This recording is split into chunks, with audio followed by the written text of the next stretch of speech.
ಶುಭಾಶಯಗಳು. ಈಗ ನನ್ಗೆ ಗೊತ್ತಾಯ್ತು ಷಡಾಕ್ಷರಿ ಅವರಿಗೆ ಮೇಲೆ ಯಾಕೆ ಕರೀತಾ ಇರಲಿಲ್ಲ. ನಮ್ಮ ಟೈಮ್ ಕಟ್ ಮಾಡಿದ್ದಾರೆ. ಅದಾಗಿಯೂ ಅವರ ಒಂದು ಭಾಷಣದಿಂದ ನನಗೇನು ಗೊತ್ತಾಗ್ತಿದೆ ಅಂದ್ರೆ ಅವರು ಮಹಿಳೆಯರನ್ನ ಸ್ವಲ್ಪ ಪ್ರಚೋದನೆ ಮಾಡಿದ್ದಾರೆ.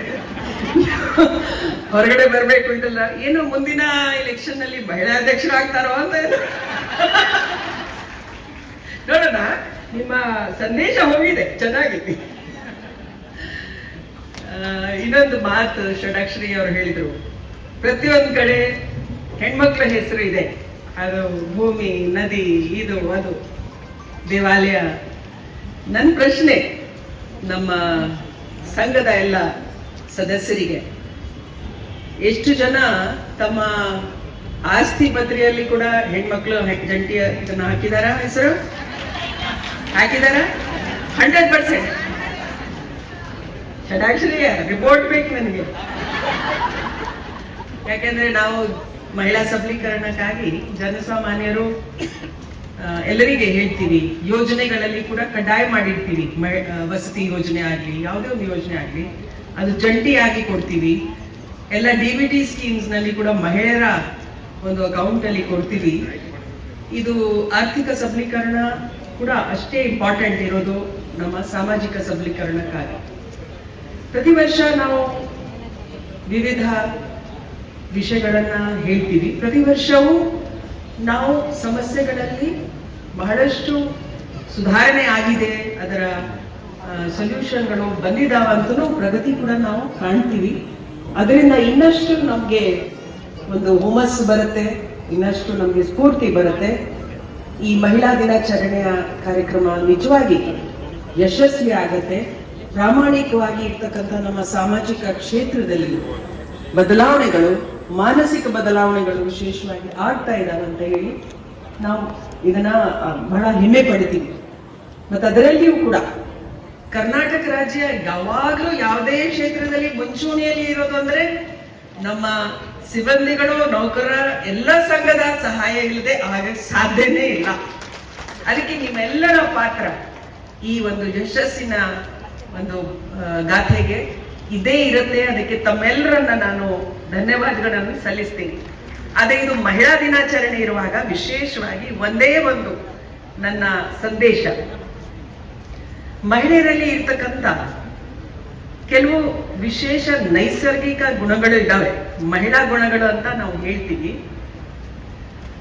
ಅದನ್ನು ನಮ್ಮ ಸರ್ಕಾರಿ ಸೇವೆಯಲ್ಲಿ ತರಬೇಕು ಅಂತ ನಮ್ಮ, ಅದು ಮಹಿಳೆಯರು ಇರ್ಬೋದು, ಮಹನೀಯರು ಇರ್ಬೋದು. ಆದರೆ ನಾಗರಿಕರಿಗೆ ನೀಡುವಂತ ಸೇವೆಯಲ್ಲಿ ಆ ವಿಶೇಷವಾದಂಥ ಮಹಿಳೆಯರ ಗುಣ ಎಲ್ಲರಲ್ಲಿ ಇರಬೇಕು ಅಂತ ನನ್ನ ಆಸೆ. ಅದೇ ವಿಶೇಷ ಗುಣ ಏನು ಅಂತ ಹೇಳಿ, ಮಹಿಳೆಯರಲ್ಲಿ ಇರ್ತಕ್ಕಂಥ ಒಂದು ಸೇವೆಗೆ ಇರ್ತಕ್ಕಂಥ ಗುಣಗಳು ಏನು? ಮಾನವೀಯತೆ, ಕರುಣೆ, ತಾಳ್ಮೆ, ಸಹನೆ, ಶಿಸ್ತು, ಧೈರ್ಯ, ನಂಬಿಕೆ, ಅನುಕಂಪ. ಬಹಳ ಇಂಪಾರ್ಟೆಂಟ್, ಅನುಕಂಪ. ಮನೆ ಕೆಲಸ ಎಲ್ಲ ಮಾಡಿ, ಹೊರಗಡೆ ಕೆಲಸವೂ ಮಾಡಿ, ಮತ್ತೆ ಷಡಾಕ್ಷರಿಗೆ ಏನು ಮಾಡೋದಿಲ್ಲ ಅಂತ ಹೇಳ್ತಾರೆ. ಇಲ್ಲ, ನೀವು ಹೇಳೋದು ಕರೆಕ್ಟ್ ಇದೆ. ಅಂದ್ರೆ ಇಷ್ಟೆಲ್ಲ ಈ ಗುಣಗಳು ಇದಾವಲ್ಲ, ನಾವು ನಾಗರಿಕರಿಗೆ ಸೇವೆ ನೀಡುವಾಗ ಇದು ನನ್ನ ಕೆಲಸ ಹೇಗಿದೆ, ನನಗೆ ಹೇಗೆ ಅಪೇಕ್ಷೆ ಇರುತ್ತೆ, ಬೇರೆ ಜನ ನನ್ನನ್ನು ಹೇಗೆ ಸಹಕರಿಸಬೇಕು, ಅದೇ ಮಾನಸಿಕತೆ ನಮ್ಮೆಲ್ಲರಲ್ಲಿ ಇದ್ದರೆ ಖಂಡಿತವಾಗಿ ಸರ್ಕಾರಿ ಸೇವೆ ಬಗ್ಗೆ ಎಲ್ಲರೂ ತುಂಬ ಹೆಮ್ಮೆಯನ್ನು ಪಡೀತಾರೆ. ಮತ್ತೆ ಅದರ ಬಗ್ಗೆ ಒಂದು ಒಳ್ಳೆ ನಮಗೆ ಹೆಸರು ಕೂಡ ಬರುತ್ತೆ. ಸರ್ಕಾರಿ ಆಸ್ಪತ್ರೆಗಳು ಇರಬಹುದು, ಸರ್ಕಾರಿ ಶಾಲೆಗಳು ಇರಬಹುದು, ಯಾವುದೇ ಒಂದು ಸರ್ಕಾರಿ ಸಂಸ್ಥೆ ಇರಬಹುದು ಅಂತ, ಅಲ್ಲಿ ನಾವು ನಮ್ಮದೇ ಇದು ನಮ್ಮ ಮನೆ ಕೆಲಸ ಅಂತ ಹೇಳಿ ಅದನ್ನ ಮಾಡಿದ್ರೆ ನಮ್ಮ ಪರ್ಸನಲ್ ಟಚ್ ಅದು ಬಹಳ ಹೆಚ್ಚು ಇರೋದಂದ್ರೆ ಹೆಣ್ಮಕ್ಳಲ್ಲಿ ಕೇರ್. ಒಂದು ಕೇರ್ ತಗೊಳ್ತೀವಿ, ಒಂದು ಹೆಚ್ಚಿನ ಅದ್ರ ಬಗ್ಗೆ ನಾವು ಮುತುವರ್ಜಿ ತಗೊಂಡು ಅದು ನಂದೇ ಅಂತ ಆ ಮಮತೆ, ಅದು ನನ್ನ ಕುಟುಂಬದ ಕೆಲಸ ಅಂತ ಹೇಳಿ ಆ ಒಂದು ಒಂದು ಅದೊಂದು ಸೆಂಟಿಮೆಂಟ್ ಏನಿರ್ತಾರೆ ಅನ್ನೋದು ಸ್ವಭಾವ ಏನಿದೆ ಅದು ನಮ್ಮ ಸರ್ಕಾರಿ ಸೇವೆಯಲ್ಲಿ ನಾವು ಹೆಚ್ಚೆಚ್ಚು ಮಾತ್ರದಲ್ಲಿ ಸೇರಿಸ್ಬೇಕು. ಅದರಿಂದ ನಮ್ಮ ಸರ್ಕಾರಕ್ಕೆ, ನಮ್ಮ ದೇಶಕ್ಕೆ ಬಹಳ ಒಳ್ಳೆ ಹೆಸರು ಬರುತ್ತೆ ಮತ್ತು ನಮಗೂ ಕೂಡ ತುಂಬ ಸಮಾಧಾನ ಆಗುತ್ತೆ. ನನಗೆ ತುಂಬ ಖುಷಿ ಇರೋದು ಹೆಚ್ಚು ಸಂಖ್ಯೆಯಲ್ಲಿ ನಮ್ಮ ಮಹಿಳೆಯರು ಈಗ ಸರ್ಕಾರಿ ಸೇವೆಯಲ್ಲಿ ಸೇರ್ತಾ ಇದ್ದಾರೆ. ಪ್ರತಿಯೊಂದು ಕ್ಷೇತ್ರದಲ್ಲಿ ಸೇರ್ತಾ ಇದ್ದಾರೆ. ಅದು ಮನೆ ಮತ್ತು ಮಕ್ಕಳ ಒಂದು ಜವಾಬ್ದಾರಿಯನ್ನು ಜೊತೆಗೆ ಹೊತ್ತುಕೊಂಡು ಇದನ್ನು ಸೇರ್ತಾ ಇದ್ದಾರೆ ಅಂದ್ರೆ ಬಹಳ ದೊಡ್ಡ ಕೆಲಸ. ಚಪ್ಪಾಳೆ. ನನ್ನ ಎಕ್ಸಾಂಪಲ್ ತಗೊಂಡ್ರು ಷಟಾಕ್ಷರಯ್ಯ ಅವರು. ನಾನು 100 ಕಡೆ ಹೋಗ್ತೀನಿ ಅಂತ ಹೇಳಿ ಇದಕ್ಕೆ ಒಂದು ಮಾನಸಿಕವಾಗಿ ನಾನು ಹೆಚ್ಚು ಸಾಧನೆ ಮಾಡಬೇಕು ಅಂತ ಇರುವಂತ ಒಂದು ಮನಸ್ಸಿನಲ್ಲಿ ಇರ್ತಕ್ಕಂಥ ಒಂದು ಸ್ಫೂರ್ತಿ. ಆದರೆ ಇದಕ್ಕೆ ಬಹಳ ಸಹಕಾರ ನಮ್ಮ ಸುತ್ತಮುತ್ತ ಇರುವಂಥವರು ಇರಬೇಕಾಗುತ್ತೆ. ಸೊ ನಮ್ಮ ರಜನೀಶ್ ಗೋಯಲ್ ಸಾಹೇಬರಿಗೆ ನಾನು ಫುಲ್ 100% ಮಾರ್ಕ್ಸ್ ಕೊಡ್ತೀನಿ. ಎಷ್ಟು ಸಹಕಾರ ಅವರು ಕೊಡ್ತಾರೆ. ಅದೇ ರೀತಿ ಅವ್ರ ತಂದೆ ತಾಯಿ, ನಮ್ಮ ತಂದೆ ತಾಯಿ, ಅಣ್ಣ ತಮ್ಮಂದರು ಎಲ್ಲರೂ ಸಹಕಾರದಿಂದ ನಾವು ಹೆಚ್ಚು ಮನೆ ಹೊರಗೆ ಬಂದು ಹೆಚ್ಚು ಕೆಲಸ ಮಾಡಲಿಕ್ಕೆ ಸಹಾಯವಾಗ ಪಾಸಿಬಲ್ ಆಗತ್ತೆ ಅಂತ ಹೇಳಿ, ಅದರಿಂದ ಈ ಒಂದು ದಿನದಲ್ಲಿ ನಾವು ಮಹನೀಯರಿಗೆ ವಿಶೇಷ ಒಂದು ವಿನಂತಿಯನ್ನು ಯಾವಾಗಲೂ ಮಾಡ್ತೀವಿ.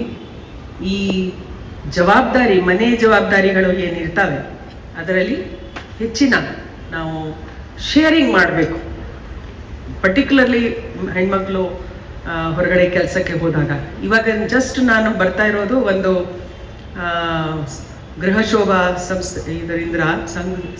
ಸಂಸ್ಥೆಯಿಂದ ಒಂದು ಮಹಿಳೆಯರ ಪಾತ್ರ ಇದರಲ್ಲಿ ಫುಡ್ ಪ್ರೊಸೆಸಿಂಗ್ ಇಂಡಸ್ಟ್ರಿಯಲ್ಲಿ ಅಂತ ಹೇಳಿ, ಫುಡ್ ಪ್ರೊಸೆಸಿಂಗ್, ಫುಡ್ ಏನು ತಯಾರು ಮಾಡೋದು, ಊಟ ತಯಾರು ಮಾಡುವಂಥದ್ದು ಕೆಲಸ ಎಷ್ಟು ಟೈಮ್ ತಗೊಳುತ್ತೆ ನಮ್ದು ಒಂದು ದಿನಕ್ರಿಯೆಯಲ್ಲಿ? ಅಟ್ಲೀಸ್ಟ್ 1/3 ಅಲ್ಲ, ಮೂರು ಸಲ ಊಟ ರೆಡಿ ಮಾಡಬೇಕಾದ್ರೆ. ಇದರಲ್ಲಿ ಎಲ್ಲರೂ ಜಂಟಿಯಾಗಿ ಜವಾಬ್ದಾರಿ ತಗೊಂಡು, ಮಕ್ಕಳು ಸೇರಿ ನಾವೆಲ್ಲರೂ ಜವಾಬ್ದಾರಿ ತಗೊಂಡ್ರೆ ನಿಮ್ಮ ಏನು ಇದಿದೆ ಪ್ರೆಷರ್ ಕಮ್ಮಿ ಆಗ್ತದೆ. ಆವಾಗ ನೀವು ಹೆಚ್ಚಿನ ಕಡೆನೂ ಮಾಡ್ಲಿಕ್ಕಾಗತ್ತೆ. ಬಹಳ ಕಡೆ ನಾನು ನೋಡ್ತೀನಿ, ಥೈಲ್ಯಾಂಡಲ್ಲಿ ಫಾರ್ ಎಕ್ಸಾಂಪಲ್ ಅವೆಲ್ಲ ಬ್ಯಾನ್ ಮಾಡಿದ್ದಾರೆ. ಕಿಚನ್ ಇಟ್ಕೋಬಾರ್ದು, ಮನೆಯಲ್ಲಿ ಕಿಚನ್ ಇಟ್ಕೋಬಾರ್ದು ಅಂತ ಹೇಳಿ ಎಲ್ಲರೂ ಹೊರಗಡೆ ಊಟ ಮಾಡಬೇಕು. ಆ ಹೊರಗಡೆ ಊಟ ತಯಾರು ಮಾಡುವವರಲ್ಲಿ ಹೆಣ್ಮಕ್ಳು ಎಲ್ಲ ಉದ್ಯಮಿಗಳಾಗಿದ್ದಾರೆ. ಜೆಂಟ್ಸ್ ಕೂಡ ರೆಡಿಮೇಡ್ ಫುಡ್ ಕೊಡ್ತಾ ಇದ್ದಾರೆ. ಅವಾಗ ಎಲ್ಲರೂ ಫ್ರೀ. ಅದೇ ರೀತಿ ಮಕ್ಕಳು ಸಾಕಾಣಿಕೆ, ಅದು ನಮ್ದು 1/3 ಟೈಮ್ ಅದಕ್ಕೆ ಹೋಗುತ್ತೆ. ಆಮೇಲೆ ಹಿರಿಯರನ್ನ ನೋಡ್ಕೊಳ್ಳೋದು, ಮನೆಯಲ್ಲಿ ಹಿರಿಯರನ್ನ ನೋಡ್ಕೊಳ್ಳೋದು. ಅದಕ್ಕೆ ಈಗ ಕೂಸು ಮನೆ ಇಲ್ಲ ಹಿರಿಯ ನಾಗರಿಕರ ಒಂದು ಸಂಸ್ಥೆಗಳನ್ನ ನಾವು ಮಾಡ್ತೇವೆ. ಅಂದ್ರೆ ಇರ್ತಕ್ಕಂಥ ಜವಾಬ್ದಾರಿಗಳನ್ನ ಸಮಾಜದಲ್ಲಿ ನಾವೆಲ್ಲರೂ ಹಂಚ್ಕೊಂಡ್ರೆ ಆವಾಗ ಖಂಡಿತವಾಗಿ ಮಹಿಳೆಯರ ಎಲ್ಲ ಪ್ರತಿಭೆ ಒಳಗಡೆ ಇದೆ, ಹೊರಗಡೆ ಬರ್ಲಿಕ್ಕೆ ಸಾಧ್ಯವಾಗತ್ತೆ. ಖಂಡಿತವಾಗಿ ಬರ್ತಕ್ಕಂಥ ದಿನಗಳಲ್ಲಿ ಹೆಚ್ಚಿನ ಒಂದು ವಾತಾವರಣ ಸ್ಫೂರ್ತಿಯಾಗಿ ಮತ್ತೆ ಸಪೋರ್ಟಿವ್ ಆಗಿ ಸಿಗತ್ತೆ. ತಮ್ಮ ಎಲ್ಲ ಆಶಯಗಳು ಕೂಡ ನಾವು ಮುಂದಿನ ದಿನಗಳಲ್ಲಿ ಅದು ಕನಸು ನೆನಸಾಗತ್ತೆ ಅಂತ ಆಶಿಸುತ್ತಾ ಇನ್ನೊಮ್ಮೆ ತಮ್ಮೆಲ್ಲರನ್ನ ಹಾರ್ದಿಕವಾಗಿ ಸ್ವಾಗತಿಸುತ್ತಾ, ನನಗೆ ಒಂದು SC/ST ಕಮಿಷನ್ ಅವರು ಬಂದಿದ್ದಾರೆ. 12 ಗಂಟೆ ಮೀಟಿಂಗ್ ಇದೆ. ನಾನು ಇಲ್ಲಿ ತಮ್ಮಿಂದ ಒಂದು ಬಿಡುವನ್ನು ಕೇಳ್ತಾ 12 ಮಾತುಗಳನ್ನು ಕೊನೆಗೊಳಿಸುತ್ತೇನೆ.